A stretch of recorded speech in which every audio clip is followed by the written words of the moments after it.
People can come home to vote, but they have to be home for a certain period of time. Right, Yes. okay. What was that, 6 months, I think, Yeah. right? Okay. The itchy topic, election fraud. During the last election, a large number of complaints were lodged against the ruling party, the ULP, in regards to polling station fraud, persons registering on the different constituencies, fake names, etc. What is the NDP doing to counter this potential illegal act in the upcoming election in 2015? Well, we've been doing quite a bit of work on the electoral list. In St. Vincent and Grenadines, the electoral list is almost the size of the population. Okay. And, we have thousands of people who are under 18. Right. And therefore, the list should not approach the kind of levels it is at now. And thousands of persons who have migrated. Including many who have migrated. Okay. And we have been doing a lot of work on the list, and we now have a quarterly report on persons who registered in the previous quarter. Okay. And we are going through those lists and trying to find those persons who we see being newly registered and where they are. Okay.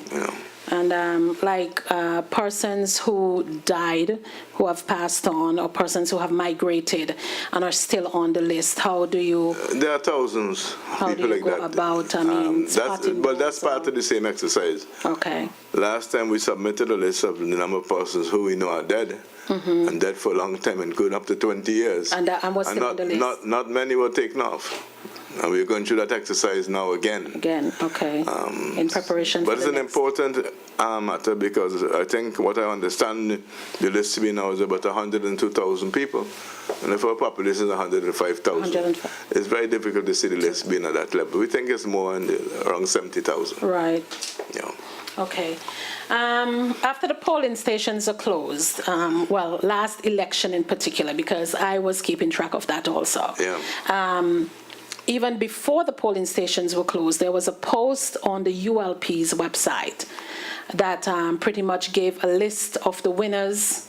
Yes. And the persons who will be getting their seats and stuff like that. Yeah. So my question to you is after the polling stations are closed, and is there any mechanism in place to have the NDP representative from each polling station travel with these ballot boxes? Oh, yeah, that happens. To avoid tampering and that happens. They travel with the ballot boxes, but that report came out even before ballot boxes had reached to that area. Because that much I know. Yes. I was very much aware of that. Because that was, I understand, was about 5:15 or 5:20. Right. When that happened. So that was done even before. Right, with the names and the names that are pretty much in their seats now and stuff like that. And that was a very dissatisfactory matter. And it's something that we are looking at we are going through a period of training right now. Okay. As a matter of fact, we have done 10 of our constituencies already in terms of retraining of our agents and so forth to try and deal with some of those matters. Okay. Yeah.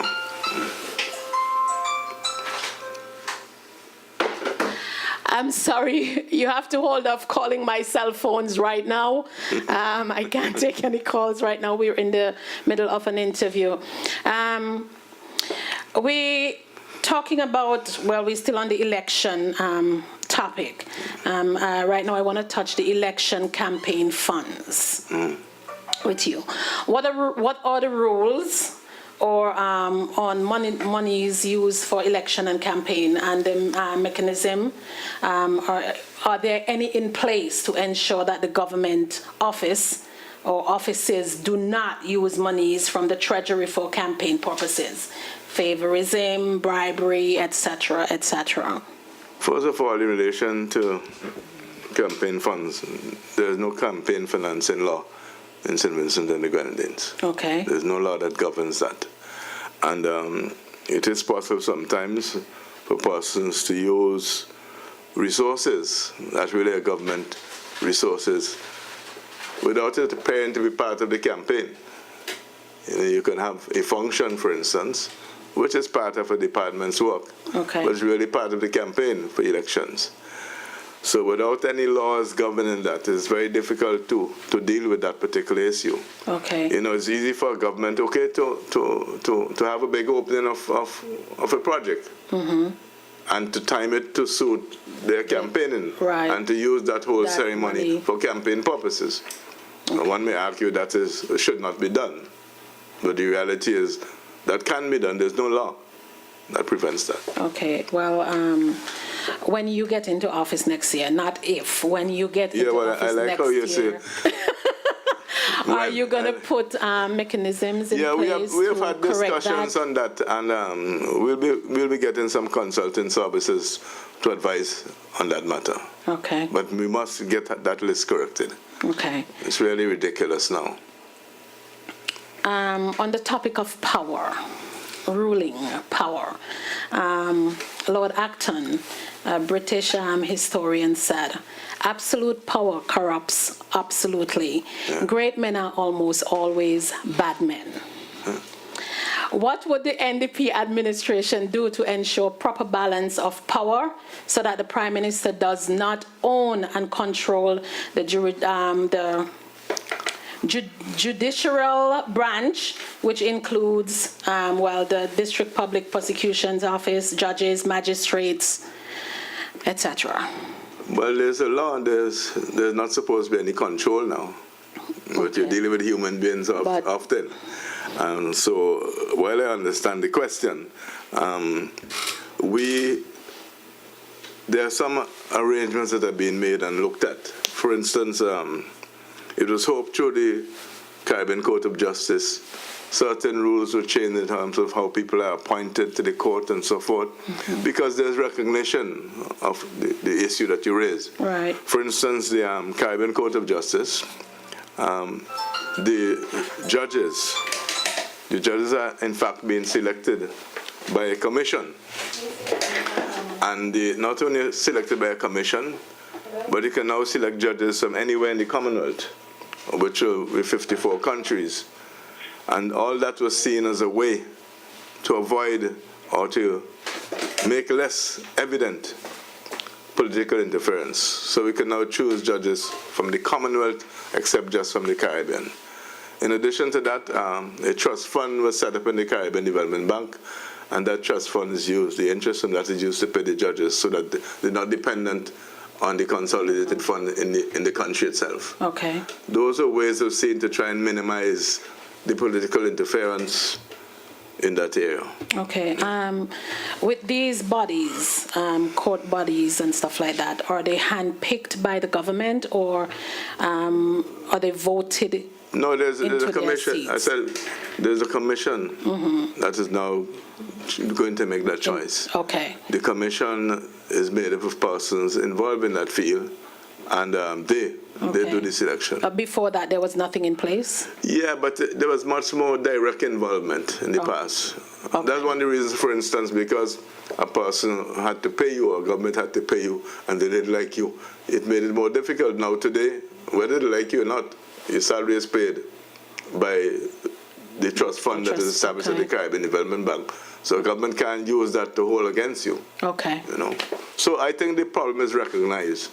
And I've seen a couple of instances now where efforts are made to change the approach in terms of selection. Okay. I'm going to ask you one more question, and then we're going for a short break so you can get yourselves together again. Land reform. Yes.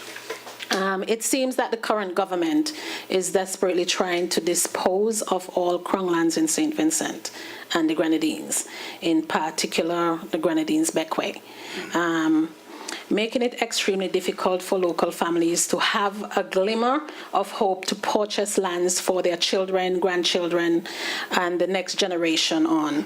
What will the NDP administration do to address this matter when you get into office next year? First of all, let me explain that the New Democratic Party, for many years now, has been the party that was interested in land reform. And in fact, NDP governments, led by Sir James, have often purchased estates and leased out the lands to individual farmers with an option for them to buy at some stage. Right. the particular issue you're raising has more now to do with the international airport. These lands have been sold to raise money to build the international airport. They are putting in very extensive and expensive infrastructure, and that puts the price of the land outside the capability of the local people, including those in Beckway. So what you have is a situation which is geared essentially to the international airport. So when you start to charge $6 and $7 US dollars a square foot, the average man down there cannot afford to pay that. And with Grenadines being so small, it makes it very difficult also for them to get land otherwise, because all the Kong lands are being used in this way now, and there's not much land left to sell. Okay. So the question is, for upcoming young people now, the ability to get land in Beckway or someplace becomes less and less possible. Okay. Regarding the airport, since you're on that topic, I figure I'll drop this one in. But this was way down on my list. Once the NDP get into office and all necessary studies, well, I guess have been concluded by now, fingers crossed, wind, soil, feasibility, etc. Since they say the airport will be opening soon, I'm assuming that all these studies have been done and up to par, so to speak. Will you continue with the completion of the international airport that has crippled our economy thus far? Well, in 2010, I made a formal statement from the NDP's perspective about the airport, and that is that given the hundreds of millions that have already been spent, we will have to continue with the construction of the airport. Recently, Go ahead. Things like feasibility studies now are but useless, because you've done a lot of the financing already. Hundreds of millions have been spent. Since a feasibility study said it's not viable, how are we going to make it viable? Right. But having spent so much money, you can't ignore it. And we have grave concerns about that. And with respect to 2014 finishing the airport, that is a joke. That will never happen for 2014. Well, my take on it, because anytime I see anything or I have to comment about it, my take is 2025, but okay. I have the Honorable Arnhim Eustace, opposition leader out of St. Vincent and the Grenadines, with me in the studio. We're talking about St. Vincent and the Grenadines, upcoming elections, and other problems that are overshadowing our little country, once promising country, so to speak. So we'll be right back after these community announcements. Keep it locked. It's 105.5 FM, www.crossroadfamily.net. Welcome back. Mr. Eustace, welcome back. Yeah, thank you very much.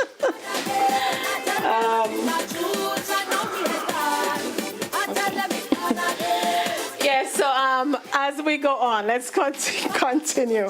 I'm going to touch a topic with you. Vinny, a pleasant good evening to you, sweetheart. I'm going to take a break away from my interview for a while to ask you something. Well, I had healthcare was pretty much number 11 on my list. Yes. But let's discuss that now. With all the negative views, opinion, concerns, questions, comments, and everything from local citizens and citizens abroad about our medical healthcare system, in your opinion, what changes will you like to see in our present healthcare system, and what will you do to improve it when you are in office? Well, I want to mention two things with that. I don't want to go into the litany of complaints that people have and the fear they have of taking certain medical operations in St. Vincent the Grenadines. The situation is really very bad, and in fact, in the hospital now, you really cannot get, in any meaningful, get medication. In fact, some time ago, we even suspended from the OECS drug service, which is supposed to handle the drugs for each of the OECS countries. And when some was in fact suspended, I believe we have been reinstated. I really don't know. Okay. But it's not satisfactory. We need to get a new, more state-of-the-art hospital.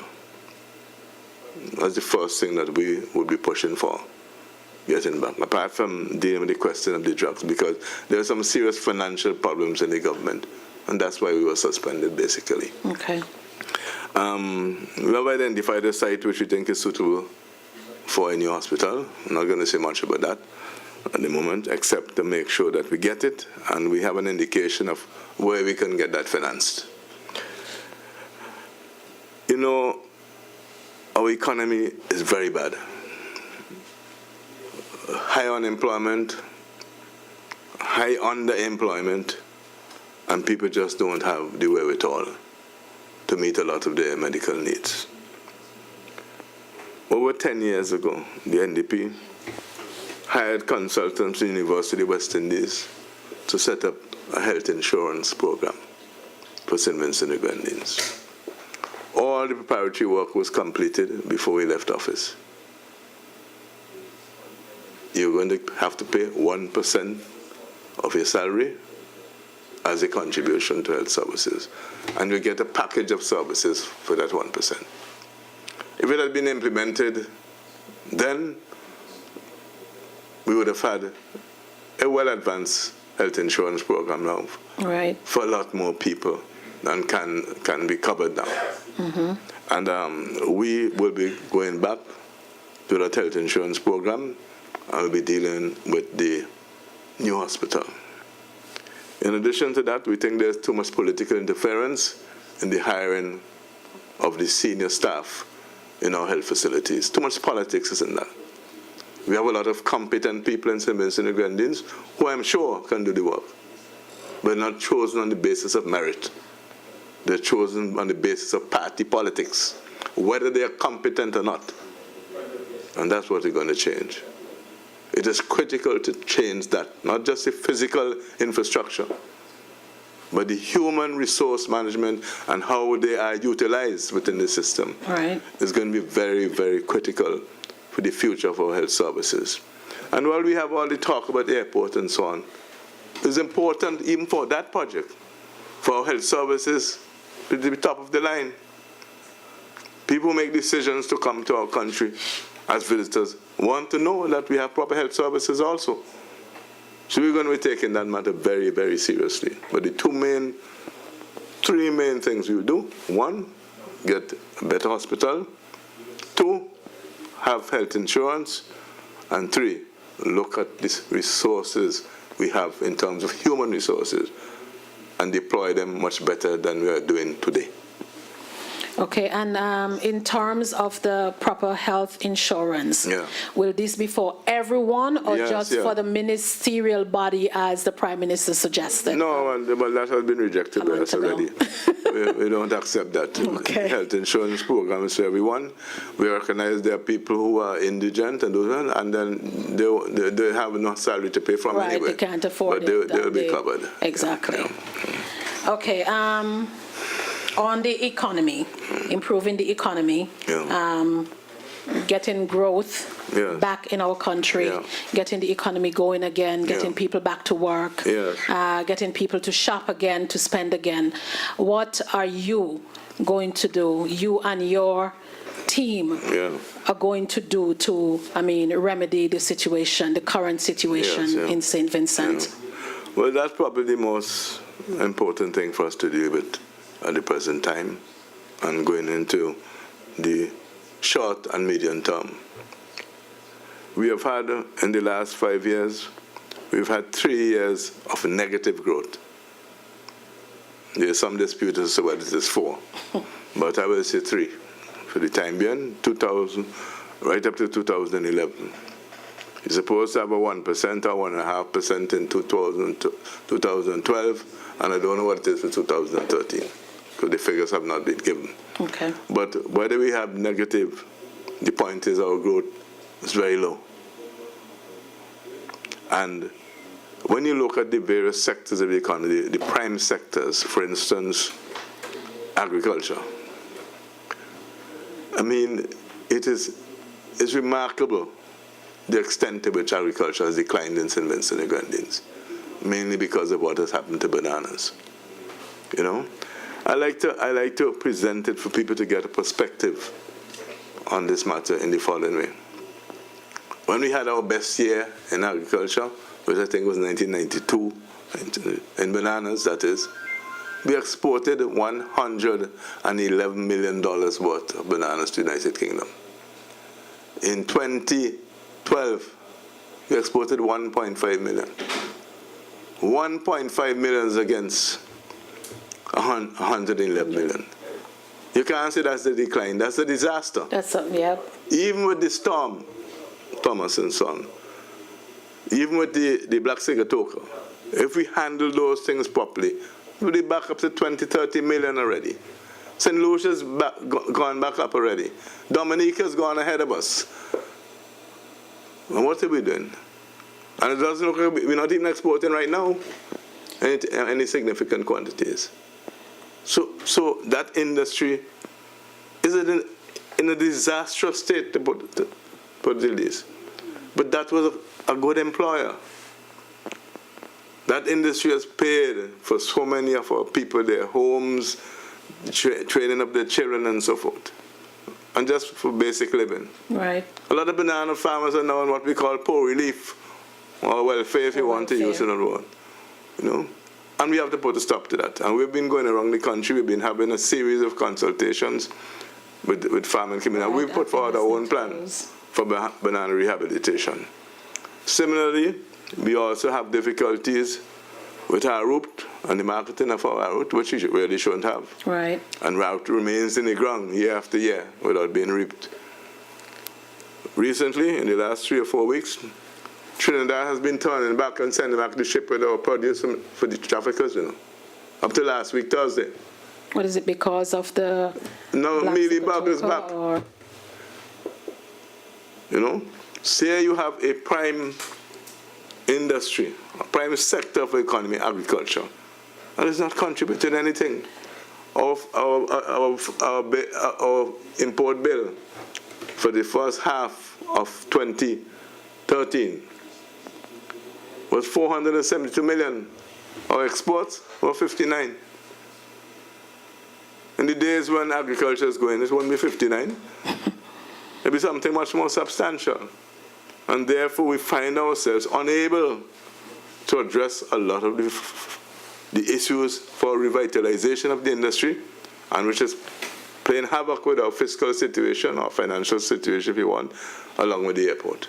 And this is not just banana, but agriculture on a whole. Agriculture generally. Okay. In terms of tourism, our performance in relation to St. Lucia, Grenada, and so on now is below par. They are moving ahead. They've had a pretty good season this year. We did not have a good season.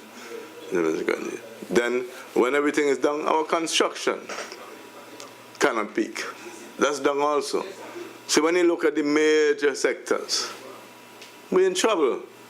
When you look at information technology, which is an area where we have the right legislation and so forth, we're not doing anything there either. So what we have is a very depressed economy. And not only that, even with the little growth you have, it's not increasing employment. The government owes the private sector a lot of money, and the private sector provides goods and services to the government. They can't get their money.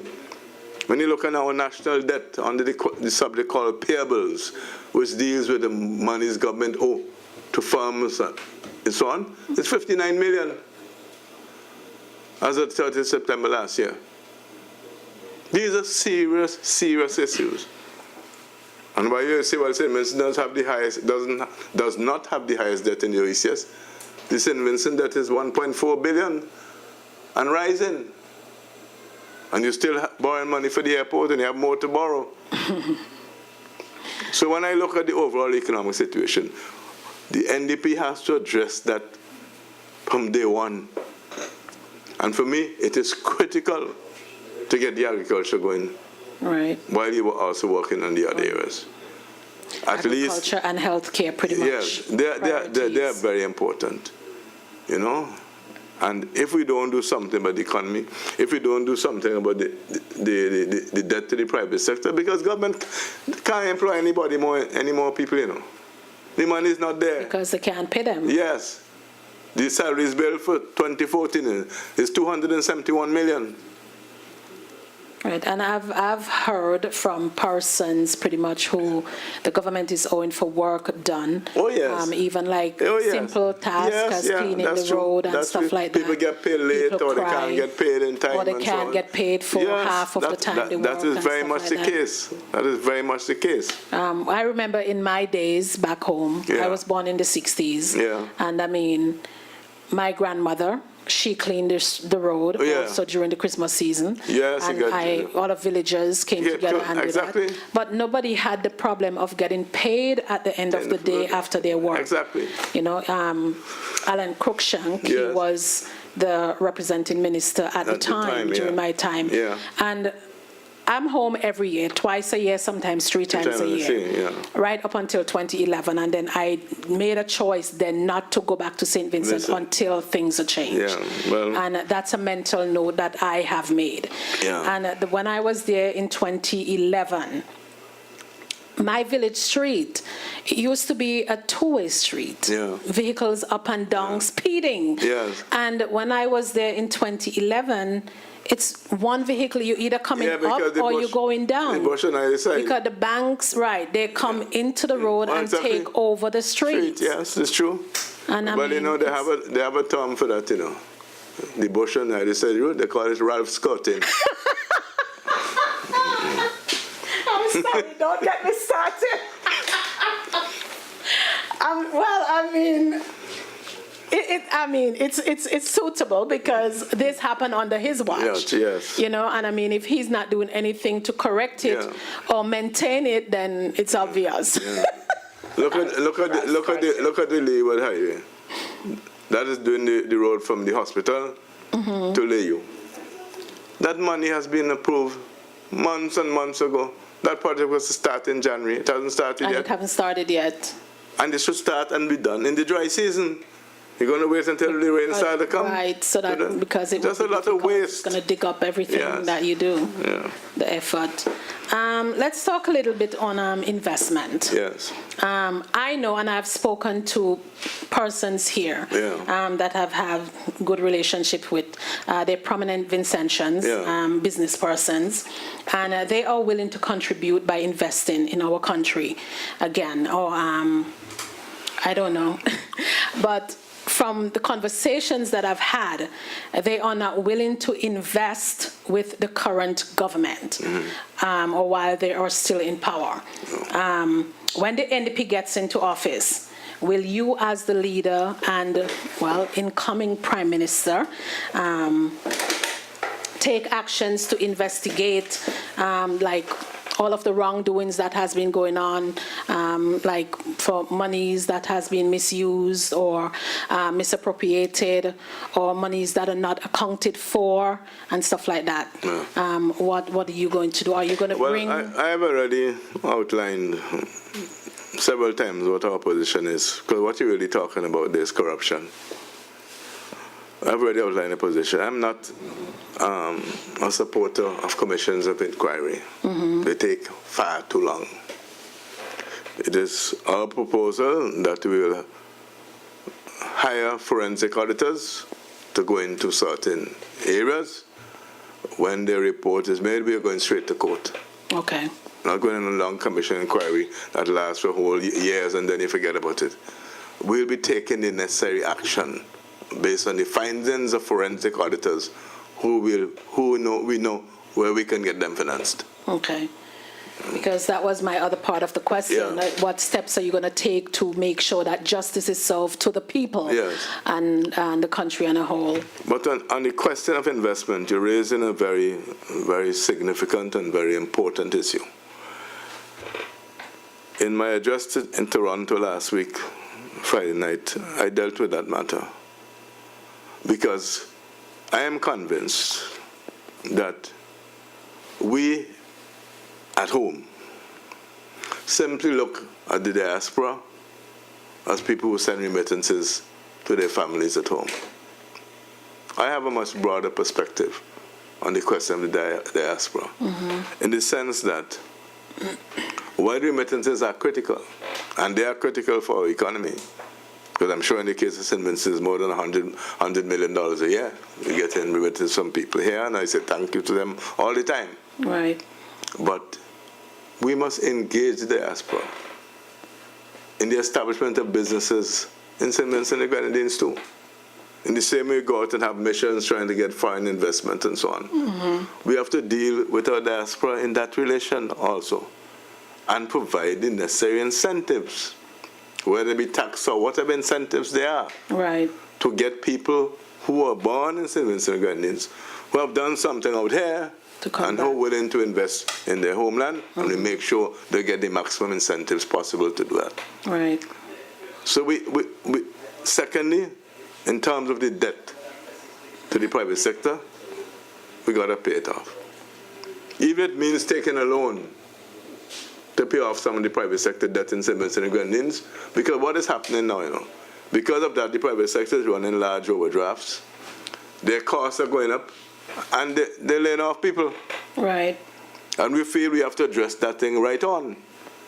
And therefore, looking, I've raised that matter publicly already, but the people getting a loan and just pay that private sector debt that is going now for years, because they don't even get any interest in it, The debt is just there from year to year, and it's not going down, it's going up. Right.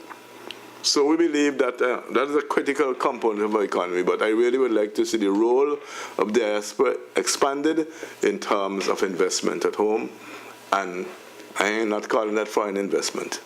We still must have our missions for foreign investment, and I'm saying that our consulates and other missions abroad, we should locate within them an investment unit. We have a number of young men in St. Vincent, who are trained in international trade. They should be out here, not sitting down in St. Vincent. Exactly. With some people. They should be assigned in missions abroad and work with the investment unit at home to bring business to St. Vincent and the Grenadines, not sit down in an office in Kingston. And they must be given targets. You might say it's a hard thing to give people that a target, because it's hard to attract an investor. But here, you're given targets, and it encourages you to meet that and to push you to do better. Yeah, encourage people to come. Yes. I mean, so we're looking at that, and the Investor SVG, which is the institution in St. Vincent responsible for that, got to get more active and get things done in terms of bringing people so we can increase employment in St. Vincent and Grenadines. Right. You think that particular area, the investment area, people are too laid back on it. They're not pushing to encourage us as citizens. No, not enough abroad. Is done in that area, and I feel that locating people in the missions abroad is a critical component in that. That will be their job. Right. To bring business in. They're not focusing on just promotion, but promotion and bringing the business in. Okay. Let's touch the illegal drugs and the high rate of murders and stuff that's going on in St. Vincent. Under the present government administration, we were rated top on the list in the Caribbean for drug trafficking, money laundering, murder, and rape. When you get into office, what steps are you or actions will you be taking to put into place to stop the negative attention brought to St. Vincent and the Grenadines by the current government and to increase tourism? Because that has been declined drastically. Let me say this. On the question of drugs, on the question of crime, especially the murder rate and issues like rape and so on, we take a very dim view of what is happening now. And since 2003 or 4, we have proposed a social, spiritual, and redemption charter as an avenue for dealing with crime prevention as distinct for dealing with people who have already committed crime. Because we believe you have to instill in our young people a certain sense of values. You may want to call them Christian values, which could aid in the prevention of crime. That is quite distinct from having to deal with persons who already committed crime, where you have to deal, therefore, with the courts and our police force. So we are looking at on both sides of the coin. We have never been able to have that charter debated in the Parliament because the government stops it every time we come to debate in the Parliament. I think since 2003 we've never been able to debate it. A lot of work has been done, has to be done, in reorganizing the police force. There are certain elements there who are extremely good at the job and others who are not good at all. And we have to improve training, and we have to have a professional cadre of persons there to deal with our crime situation. So we're looking at both from the prevention side and when people in fact have already committed a crime. A crime, yeah. Okay. Police brutality. I mean, I know that's a sensitive topic and sensitive subject back home, because I mean, I read the papers, I listen to the news, I hear the people speak, I read the posts, different posts on social websites and stuff like that. So I know this is a very sensitive topic to them back home. Yes. But I'm going to get into it anyway. Officers, law enforcement, they are sworn by oath to honor and uphold the law and to protect the citizens of whichever country that they take that oath. What are your views or opinion on the present condition of police brutality, dishonor, lack of respect, and unlawful behavior towards the citizen of St. Vincent and the Grenadines? I would not present that as straightly a matter of police brutality. There are elements in the police force who do not operate in a manner consistent with what I consider responsible behavior of the police force. One cannot deny that. There are persons who have been brought to court, policemen, and who have been given back their jobs, which I don't support at all, very frank with you. But I don't want to make a general thing about police as a whole, because there are in fact some very good policemen in the police force. There's need additionally for much more training and a professional corps within the police force to carry out the activities, but they have to be financed properly too. Right. Because sometimes people don't even have a vehicle to respond to a crime. Right. So I think a certain balance has to be struck in that regard, and people must know and have the confidence to keep away too much of the politics also from the police force. There's a lot of that in St. Vincent and the Grenadines, and I think it hampers the operations of the police force. You can't have a meeting, an officer of the police force at the meeting, including those who were the Prime Minister's detail, wearing a red jersey in a public meeting. That's not what the police are there for. That's not what it's about. They're not politicians. They're citizens of St. Vincent and the Grenadines who are working with the forces, the police forces. And they must be seen to be that. Not political supporters. Right. Otherwise, they'll bring that into their business and how they conduct their activities. And all these matters we will address. I mean, it's really ridiculous to see it sometimes. And you talk and there's no concern by a lot of people about that. Okay. But it is sending the wrong message. Right. And then you hear people say, well, that policeman is ULP. That's why you shouldn't be having to say that. Right. There are policemen who are there to do a job and defend the security and peace of our nation. Okay, what actions do you have in place to change all of this when you get into office? Well, the first part for me, and to me, one of the most important, is what I refer to as our social, spiritual redemption charter. We will implement that charter. Right. You see, there are a lot of institutions in St. Vincent and the Grenadines, like the Cadet Corps and so on. A lot of the things like the Boys Brigade,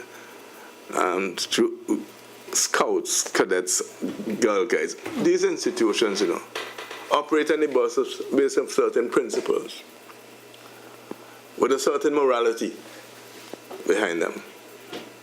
And we believe that you should use funds from the public purse to strengthen those bodies so that they can have a better outreach to the youth and others in our society. And that's what our Social Spirit Redemption Charter, and we have set out the number of institutions and what financing we think they can get.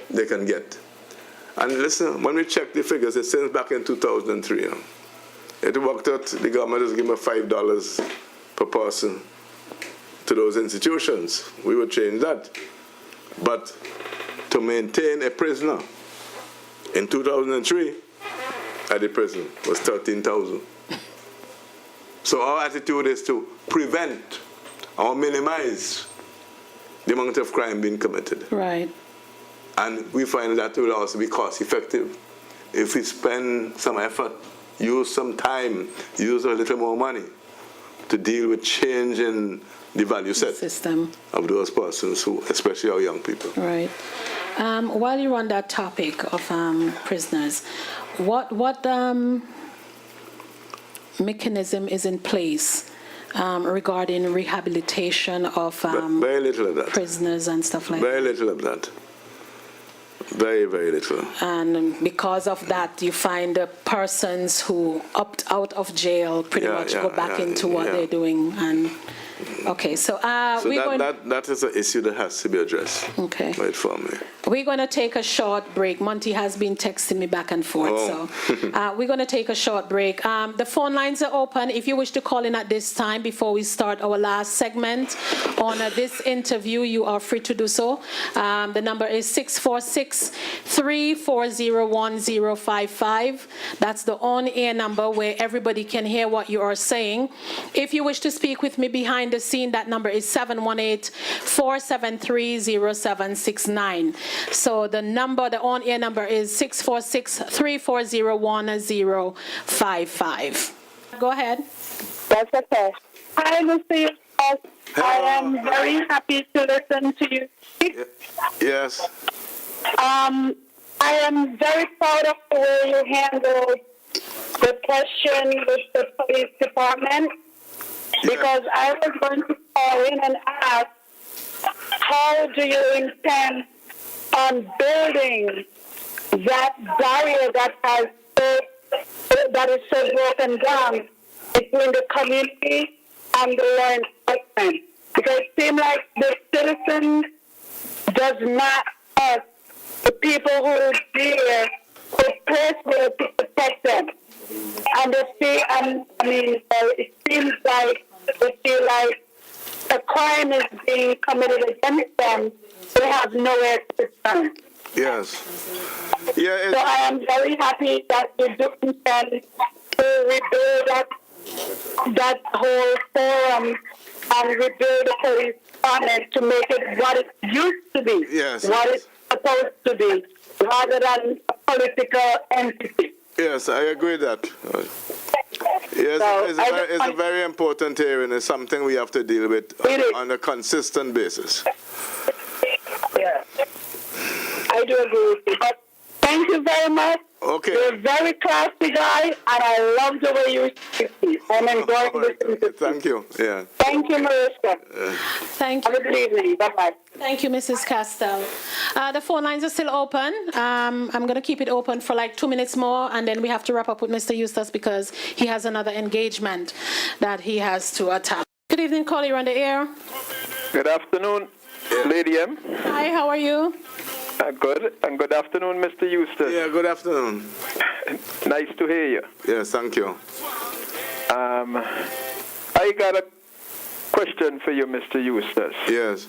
About the investment that you said, right? Yes. Now, according to Lady M, it has people of Vincentian descent who want to invest into St. Vincent. Yeah. But as she said, they don't want to invest under this current government. Yes. Now, what are you going to do attract these investors in St. Vincent, one? And two,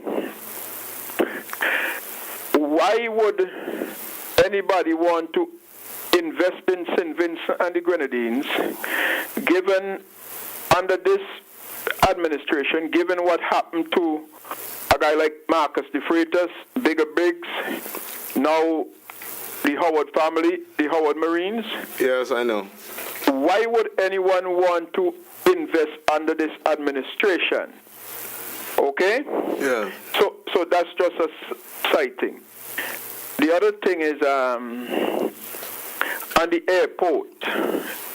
Now, I would like to ask you a question. Yeah. Do you know the numbers of the airport, what have been invested in the airport, since it's not into the parliament as yet? Do you know the numbers? Well, it's back into the parliament now. As a matter of fact, I have a question for the Minister of Finance for the parliament, which is meeting later this month, to get the direct figures for expenditure in the airport, because you get so much conflicts with what is being said. So I've asked specifically, as of a certain date, to get all the expenditure in the airport. That's a question I have before the parliament now. Okay, but the whole Argyle International Airport investment is not in the entire thing is in the parliament now? No, but you see, because of the loans that are borrowed, they have no choice but to bring it into parliament. Not that they want to bring it in there. But once you borrow loans, and some of these loans have to be guaranteed by government or borrowed by the government itself, it has to come into the consolidated fund. Okay, good. Yeah. So now you will know the exact numbers what they have because of this. I hope they'll speak the truth. Okay. Well, that is what I'm driving at. If these people are going to speak the truth.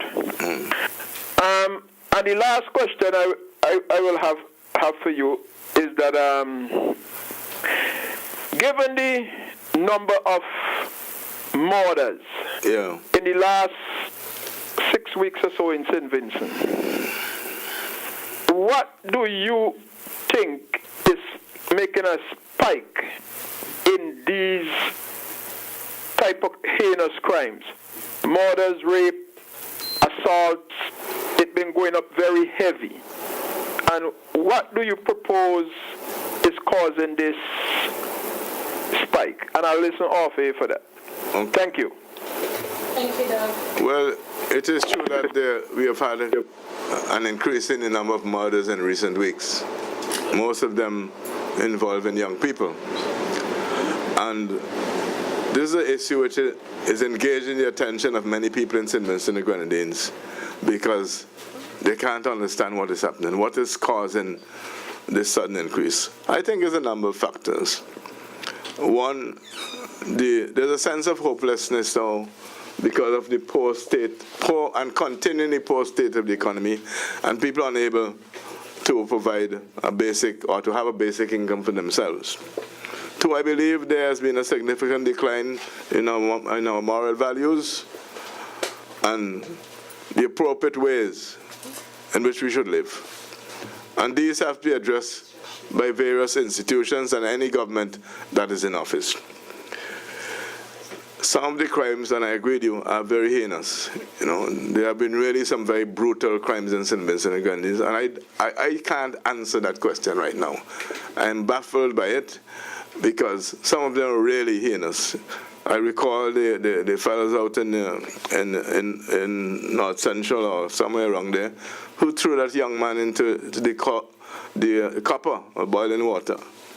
Things like that. Really heinous. I really cannot explain why we should have that crime. It's something that bothers me, and I can't just leave it with an answer, well, our values have changed.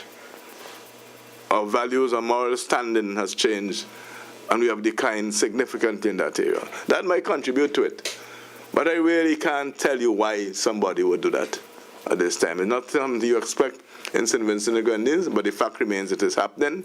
You hear all sorts of very, very heinous stories about things that people are doing. But the crime is a major issue. And I said in Toronto when I spoke last week, you know, for the first time in my life, not politics, for the first time in my life, not my political life, I knew beforehand that somebody was going to die in my constituency. And I had an idea that they would die on that same weekend because it was said to me by my constituents. Because they knew the circumstances surrounding the possible crime. And it did in fact take place on the weekend they said it would take place. So when we reach to that state in our country, we have to take stock. Because it did happen. And people were afraid in certain areas in the week before. And they went up there, and they go on the block, and nobody's on the block. They go on home early.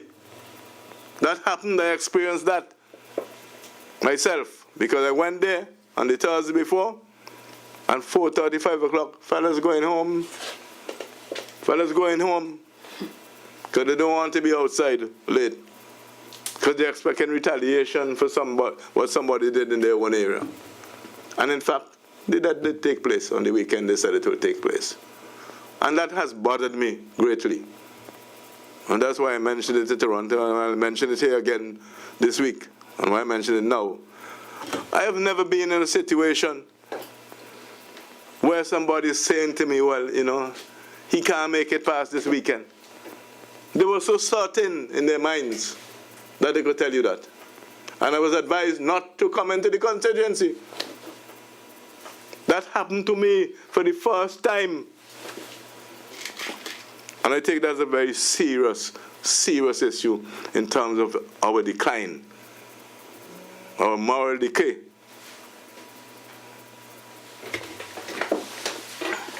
Okay, so we're going to go back into the interview at this point. I'm going to ask you to hold your calls until we are done. So this is the last part of the interview, and then I'm going to let you go or have you for a few minutes, people call in, whatever the case may be. And in the big scheme of things, we seem to have lose the simplicity of life that makes us human. Since you were talking about the crime segment there, we seem to have forgotten that we can in many ways make the lives of our fellow citizens better. If we should humble ourselves, 1, show compassion, 2, sincerity, 3, understanding, be more focused, and I guess helping, guiding others. Okay, my question to you is, the first question in this part is, do you consider yourself an honest man? Yeah, I believe so. You want to elaborate on that or no? I try to be honest in my dealings with the people of my country. And we know you're also God-fearing. Yes. And believe in the Christian. Yes, I am. Okay. B, do you believe you can make a major contribution in the betterment of St. Vincent and the Grenadines and its citizens? I would not have been here now if I didn't think so. I've had opportunities which would be much more profitable to me in financial terms to leave St. Vincent and the Grenadines. Okay. You know, I won't go into them. Details. And what I left was far better than what I get now. Okay. Okay, next one. Do you believe in justice for all, regardless of race, religion, status, political views, or party choices? Oh, yes. I can't believe anything else. So it doesn't matter what party you belong to? No, it doesn't matter. When we did the distribution of those stuff we got for relief, we didn't discriminate. Right. You didn't look at party color or preferences? No. As a matter, some people refuse what we gave because they're a little bit surprised. Party affiliation? Yeah. Because it was offered, some of them refused. Okay. Do you believe that being the Prime Minister of St. Vincent and the Grenadines is a hard-earned right or a humble privilege given to you by the trusting and forgiving people of St. Vincent and the Grenadines? I believe the Prime Minister is the servant of the people. I'll put it that way. Okay. Well, that concludes our interview, Mr. Eustace. I want to say thank you so much for taking the time out of your busy schedule to be here with us this evening and for giving the people a listening ear this evening. The phone lines are open for a few minutes only. Mr. Eustace has another engagement that he has to attend. So if you have anything to contribute, ask, or whatever the case may be, concerns that you want to raise, you do that now, 646-340-1055.